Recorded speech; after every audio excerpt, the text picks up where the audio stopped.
Kan di otak kita itu ada dua bagian, otak yang logis dan otak yang kreatif. Nah, kadang ketika kita memberikan sesuatu hanya secara logika, habis itu gampang lupa. Tapi bagian non-logis yang perasaan itu yang akan diingat. Makanya mainan-mainan Lego seperti ini ternyata itu bisa menjadi alat inspirasi, bukan cuma sekedar mainan. Ternyata juga bisa dipakai untuk mengajarkan, salah satunya adalah kepemimpinan. Dan ada banyak mindset yang bisa kita pelajari. Jadi kalau dibilang mindset, kalau kita buka, ada isinya. Ini adalah kemampuan yang sangat unik bagaimana akhirnya menggabungkan apa yang kita lihat hari ini, kita kembangkan sedemikian rupa, seraya mempertanyakan asumsi yang kita hari ini bangun udah benar atau belum. Plus, bagaimana akhirnya kita bisa ngelihat ke depan. Yang menarik adalah Lego Company sempat mau bangkrut, akhirnya mereka menemukan cara tersendiri, secara istilahnya adalah Lego Management Tools. Itu yang kita kenal sebagai Lego Serious Play Methodology. Ternyata metodologi inilah yang dulu menyelamatkan Lego Company itu sendiri. Di balik Lego mindset ini sendiri sebenarnya banyak pembelajaran kreatif. Iya, dan bagaimana kita menuangkan pemikiran kita dalam bentuk seperti ini. Di sisi lain, mau nggak mau kita juga harus persisten,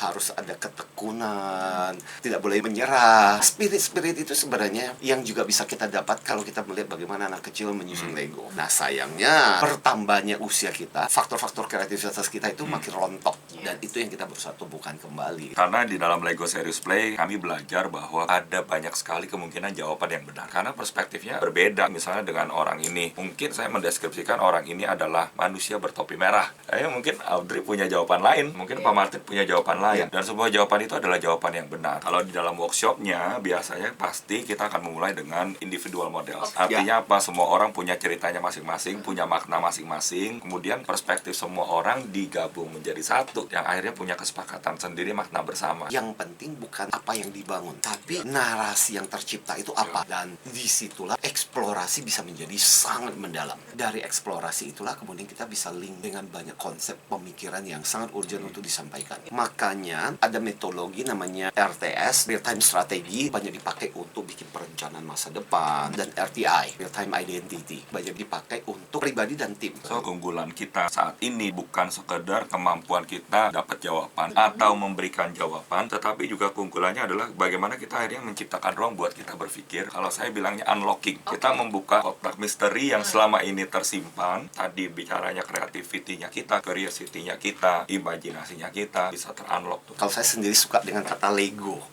L itu adalah learn creatively. Jadi melalui Lego ternyata kita bisa belajar secara kreatif, dan sebenarnya kita tuh kreatif banget. Prinsip dari ambidextrous itu kan selalu mengatakan di satu sisi kita harus punya banyak ide, tapi percuma banyak ide kalau ide yang ada nggak dijalankan. Jadi itu adalah explore and exploit. Kemudian G itu apa? Give a try without judgment. Jadi permainan Lego itu kita belajar satu hal bahwa nggak ada yang salah. Coba dulu. Dan kemudian terakhir O adalah one piece at a time. Satu keping disusun demi satu keping, akhirnya jadi. Hidup kan juga seperti itu.